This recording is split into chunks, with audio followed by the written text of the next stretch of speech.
कोपरगाव तालुक्यातील धोत्रे येथील सुमारे 1200 वर्षापूर्वीचे पुरातन असे प्रसिद्ध श्री जोगेश्वर भैरवनाथ मंदिर असून या मंदिरातील 1200 वर्षापूर्वीच्या स्वयंभू मूर्ती व मंदिराचा जीर्णोद्धार सन 2023 मध्ये येथील ग्रामस्थांनी केलेला आहे.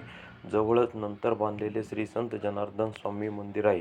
धोत्रे व परिसरासह अहिल्यानगर व छत्रपती संभाजीनगर जिल्ह्यातील भाविकांचे हे देवस्थान मोठे श्रद्धास्थान बनले आहे.